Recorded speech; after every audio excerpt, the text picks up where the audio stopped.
Assalamualaikum warahmatullahi wabarakatuh. Perkenalkan, nama saya Ramzi Ramadan dengan NPM 23062374142. Saya berasal dari kelas fisioterapi neuromuskular B. Hari ini saya ingin membahas sesuatu yang sangat menarik dan juga penting untuk dunia kesehatan, terutama fisioterapi dan rehabilitasi. Judul presentasi yang saya ambil yaitu neuroplastisitas dan pemulihan struktur. Materi ini saya ambil dari dan saya kembangkan dari video TED Talk oleh Lara Biot yang berjudul After Watching This, Your Brain Will Not Be the Same. Nah, dari judulnya saja kita sudah bisa menebak bahwa pembahasan ini berhubungan dengan bagaimana otak kita bisa berubah.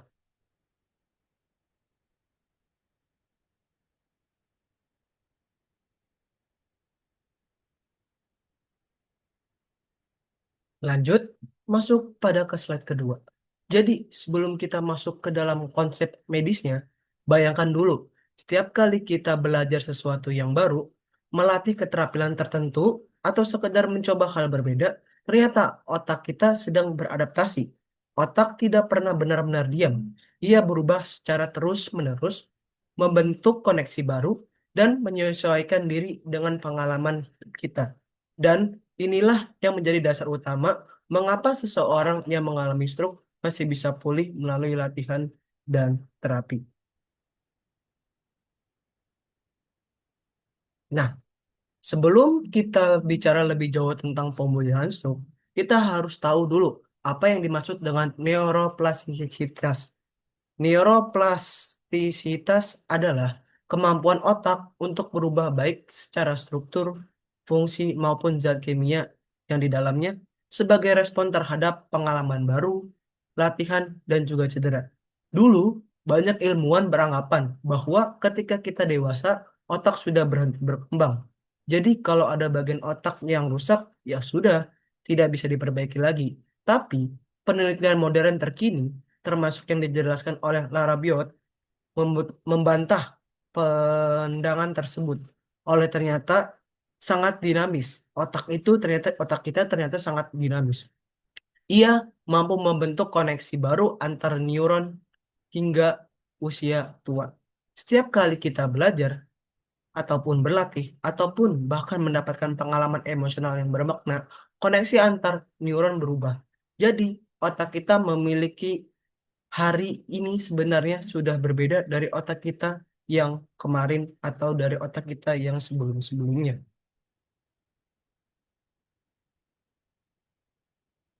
Lanjut ke slide keempat ini.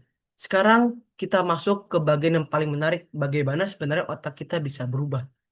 Dalam video, Lara Boyd menjelaskan bahwa ada tiga cara utama otak mengalami perubahan.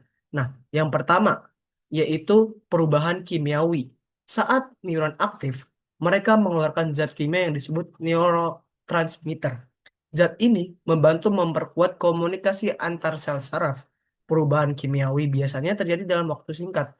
Misalnya saat kita baru belajar keterampilan baru atau mencoba hal pertama kali. Yang kedua adalah perubahan struktural. Ini adalah perubahan yang terjadi secara fisik di otak jika terus-menerus berlatih. Koneksi antar neuron menjadi semakin kuat, bahkan bisa tumbuh jalur baru. Contohnya, saat seseorang berlatih memainkan alat musik, bagian otak yang mengatur koordinasi tangan dan pendengaran menjadi lebih aktif dan terhubung. Dan yang ketiga adalah perubahan fungsional. Ini terjadi ketika otak tertentu mengambil alih fungsi dari area yang rusak. Nah, inilah dasar dari rehabilitasi stroke. Ketika bagian otak yang mengatur gerak tangan rusak akibat stroke, bagian otak lain bisa mengajar mengambil alih fungsi itu, asalkan distimulasi dengan latihan yang tepat.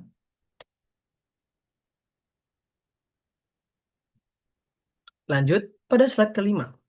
Sekarang kita kaitkan dengan kondisi stroke.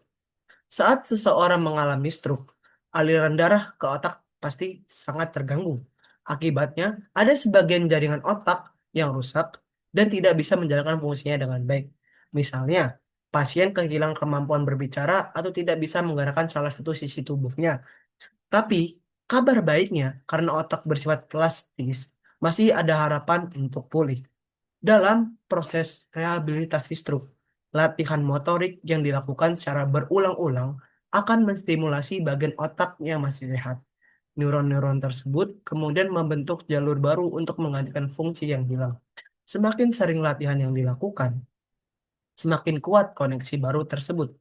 Jadi bisa kita simpulkan bahwa terapi setelah stroke bukan hanya melatih otot, tapi juga melatih otak agar membangun koneksi yang baru.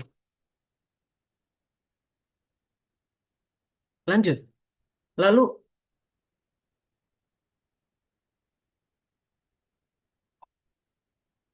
pada slide berikut ini terdapat beberapa faktor-faktor yang mempengaruhi neuroplastisitas. Nah, kemampuan untuk beradaptasi tidak sama pada setiap orang. Ada banyak faktor yang bisa memperkuat atau justru menghambat proses neuroplastisitas. Faktor pendukungnya, misalnya latihan teratur, lingkungan yang penuh stimulasi, dukungan sosial dan emosional dari keluarga, dan serta terapi yang tepat. Sebaliknya, faktor yang bisa menghambat antara lain kurang motivasi, stres berat, kurang tidur, pola makan yang buruk, dan usia lanjut tanpa aktivitas. Jadi, keberhasilan rehabilitasi sangat bergantung pada bagaimana kita menciptakan kondisi yang mendukung otak untuk terus belajar.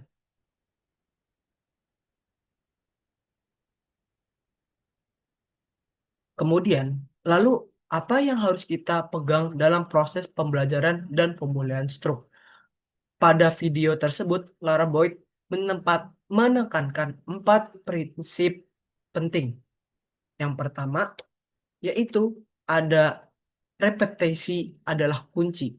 Otak perlu latihan yang berulang untuk membentuk jalur saraf yang kuat. Dan yang kedua, yaitu latihan harus relevan dan bermakna. Otak belajar lebih cepat ketika aktivitasnya punya makna emosional atau tujuan yang jelas. Dan yang ketiga, yaitu kesalahan adalah bagian dari proses. Saat kita gagal, otak sebenarnya memproses informasi baru dan dapat memperbaiki strategi. Yang keempat, itu waktu dan kesabaran adalah faktor dan hal yang terpenting. Perubahan struktural otak tidak bisa terjadi dalam sehari, melainkan butuh waktu. Nah, dan konsisten dan juga semangat. Jadi, dalam konteks stroke, tidak ada latihan yang sia-sia. Meski hasilnya lambat, setiap gerakan, setiap usaha kecil tetap membentuk otak pasien.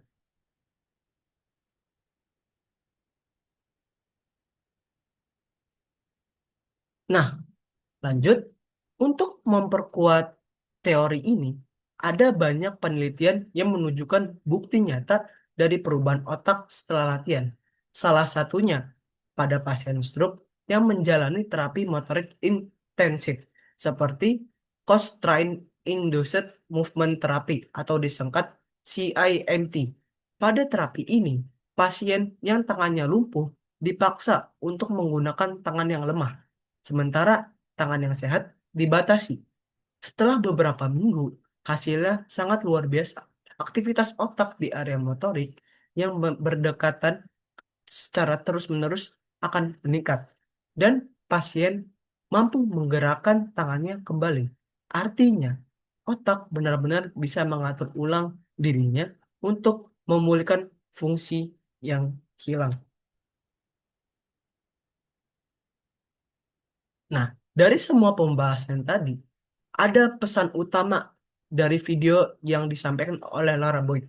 Sangat sederhana tapi sangat kuat, yaitu otak kita selalu berubah. Setiap tindakan, setiap latihan, dan setiap pengalaman akan meninggalkan jejak di dalam otak.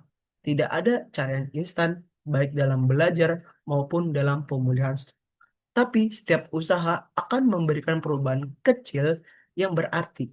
Dan yang paling penting, kita semua punya kendali atas bagaimana otak kita berkembang dalam konteks stroke.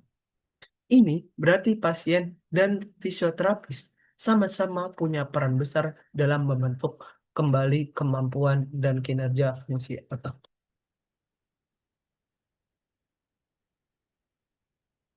Lanjut, di slide ini saya mengambil kesimpulan yang berarti bahwa kerusakan otak akibat stroke bukanlah akhir dari segalanya. Dengan latihan yang tepat, dukungan yang konsisten, dan lingkungan yang mendukung, otak dapat beradaptasi, membentuk koneksi baru, dan memulihkan sebagian besar fungsinya.